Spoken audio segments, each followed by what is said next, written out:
सामान्य अध्ययन MCQs हिंदी पाठ 115 पहला प्रश्न। एक निम्नलिखित कथनों पर विचार कीजिए। एक कृषि मृदाएं पर्यावरण में नाइट्रोजन के ऑक्साइड निर्मुक्त करती हैं। 2 मवेशी पर्यावरण में अमोनिया निर्मुक्त करते हैं। 3 कुक्कुट उद्योग पर्यावरण में अभिक्रियाशील नाइट्रोजन यौगिक निर्मुक्त करते हैं। उपर्युक्त में से कौन सा से कथन सही है? ए. केवल 1 और 3। बी. केवल 2 और 3। सी. केवल 2। डी. 1, 2 और 3। इस प्रश्न का उत्तर है डी। एक कृषि मृदाएं पर्यावरण में नाइट्रोजन के ऑक्साइड NOx का उत्सर्जन करती हैं, विशेष रूप से उर्वरकों के उपयोग और कृषि अपशिष्टों के जलने के कारण। 2 मवेशी भी पर्यावरण में अमोनिया NH का उत्सर्जन करते हैं, खासकर उनके मलमूत्र से। यह प्रक्रिया मवेशी के गोवर्धन में होने वाले जैविक अपघटन से संबंधित होती है। 3 कुक्कुट उद्योग में पक्षियों के मल से उत्पन्न अभिक्रियाशील नाइट्रोजन यौगिक जैसे अमोनिया का उत्सर्जन होता है, जो पर्यावरण में वायु प्रदूषण कर सकते हैं। अगला प्रश्न। 2 अलियार, इसापुर और कमसाप्ती जैसे ज्ञात स्थानों में क्या समानता है? ए. हाल ही में खोजे गए यूरेनियम निक्षेप। बी.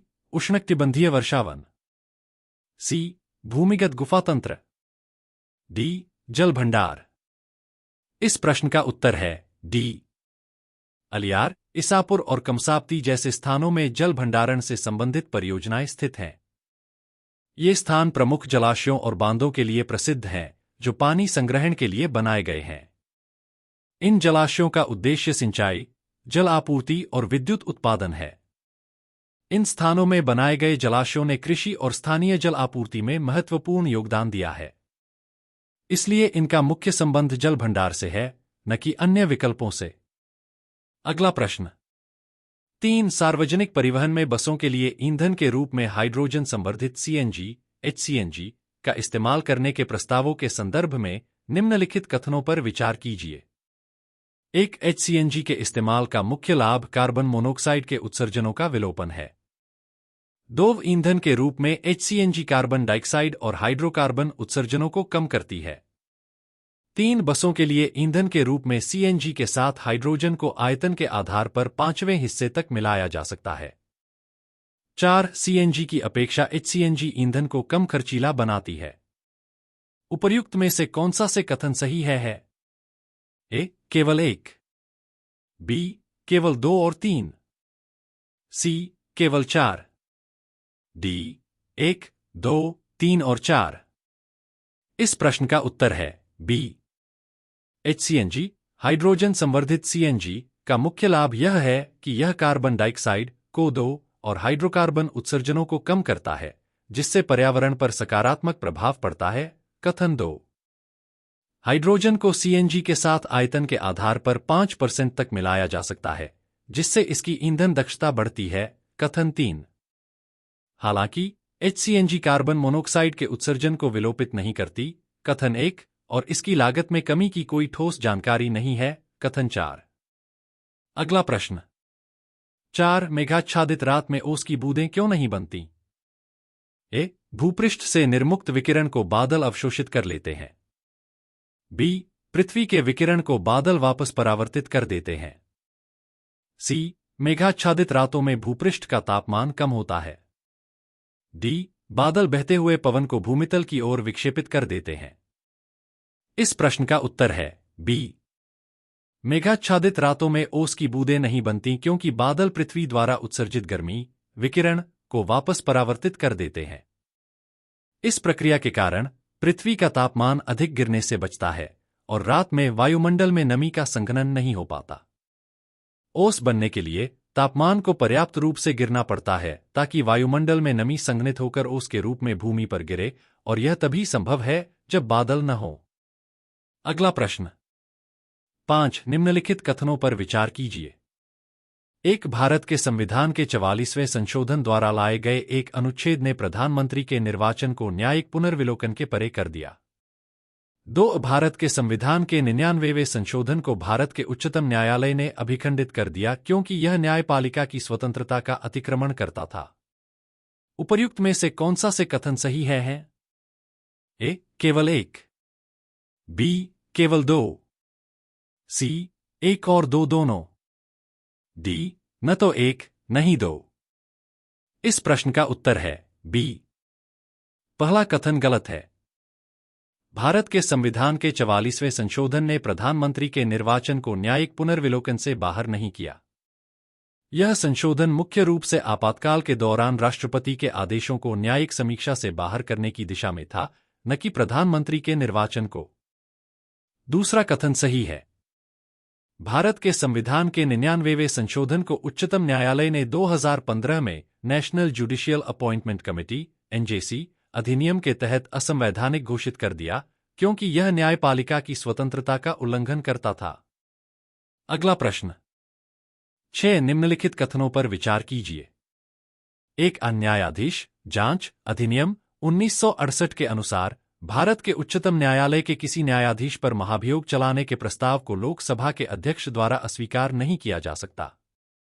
2 भारत का संविधान यह परिभाषित करता है और ब्यौरे देता है कि क्या भारत के उच्चतम न्यायालय के न्यायाधीशों की अक्षमता और सिद्ध कदाचार को गठित करते हैं।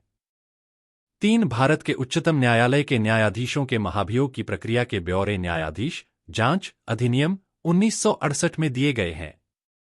4 यदि किसी न्यायाधीश के महाभियोग के प्रस्ताव को मतदान हेतु लिया जाता है, तो विधि द्वारा अपेक्षित है कि यह प्रस्ताव संसद के प्रत्येक सदन द्वारा समर्थित हो और उस सदन की कुल सदस्य संख्या के बहुमत द्वारा तथा संसद के उस सदन के कुल उपस्थित और मत देने वाले सदस्यों के कम से कम 2/3 द्वारा समर्थित हो। उपर्युक्त में से कौन सा से कथन सही है?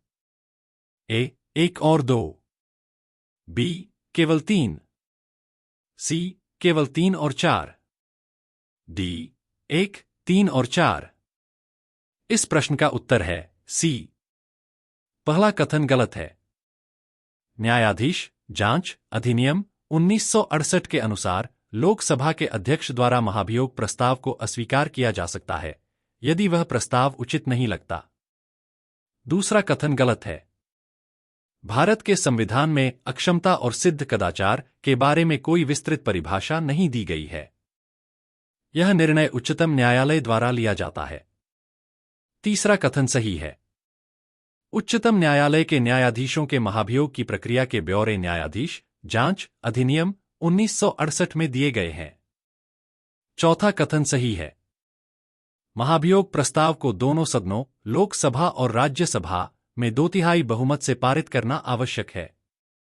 अगला प्रश्न 7 किस प्रधानमंत्री के कार्यकाल के दौरान भारत के संविधान में 9वीं अनुसूची को पुनर्स्थापित किया गया था?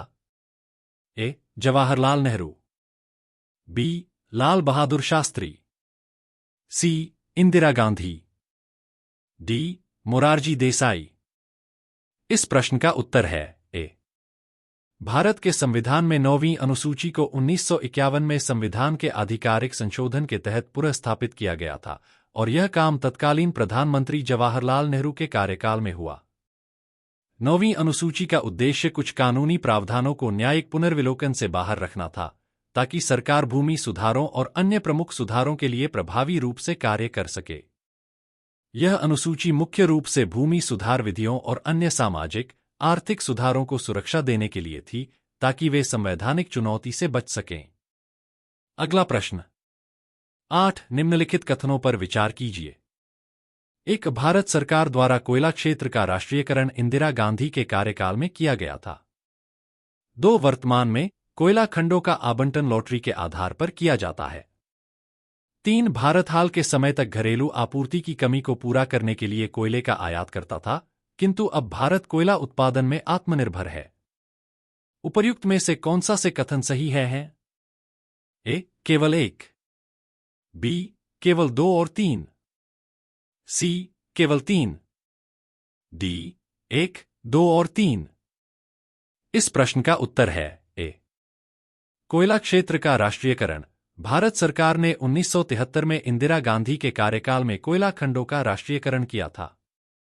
इसके तहत निजी क्षेत्रों से कोयला खनन और व्यापार को सरकारी नियंत्रण में लिया गया था। लॉटरी के आधार पर आवंटन। कोयला खंडों का आवंटन पहले लॉटरी के आधार पर नहीं, बल्कि नीलामी के आधार पर किया जाता है। आत्मनिर्भरता। हालांकि भारत ने कोयले का आयात किया था, लेकिन अब देश ने कोयला उत्पादन में वृद्धि की है, लेकिन फिर भी पूर्ण रूप से आत्मनिर्भर नहीं है और आयात जारी है। अगला प्रश्न 9 निम्नलिखित कथनों पर विचार कीजिए। 1. संसद निरर्हता निवारण अधिनियम 1959 कई पदों को लाभ का पद के आधार पर निरर्हता से छूट देता है। 2. उपर्युक्त अधिनियम 5 बार संशोधित किया गया था। 3. शब्द लाभ का पद भारत के संविधान में भली भांति परिभाषित किया गया है। उपर्युक्त में से कौन सा से कथन सही है? ए. केवल 1 और 2। बी. केवल 3। सी. केवल 2 और 3। डी. 1, 2 और 3। इस प्रश्न का उत्तर है ए। संसद निरर्हता निवारण अधिनियम 1959। इस अधिनियम के तहत कई पदों को लाभ का पद के आधार पर निरर्हता से छूट दी गई है। उदाहरण के लिए, सांसदों के लिए कुछ सरकारी पदों को छूट दी गई है, जिससे वे अपनी सांसद की सीट को खो नहीं सकते। अधिनियम का संशोधन। इस अधिनियम को अब तक 5 बार संशोधित किया गया है, जिसमें अलग अलग परिस्थितियों को ध्यान में रखते हुए बदलाव किए गए हैं। लाभ का पद परिभाषा। लाभ का पद शब्द संविधान में परिभाषित नहीं है। यह शब्द उच्चतम न्यायालय के निर्णयों और विधायिका द्वारा बनाए गए नियमों से समझा जाता है, न कि सीधे संविधान में। अगला प्रश्न 10. भारत के संविधान की किस अनुसूची के अधीन जनजातीय भूमि का खनन के लिए निजी पक्षकारों को अंतरण अकृत और शून्य घोषित किया जा सकता है? ए. 3री अनुसूची। बी. 5वीं अनुसूची। सी. 9वीं अनुसूची। डी. 12वीं अनुसूची। इस प्रश्न का उत्तर है बी। भारत के संविधान की 5वीं अनुसूची जनजातीय क्षेत्रों और जनजातीय समुदायों के संरक्षण से संबंधित है।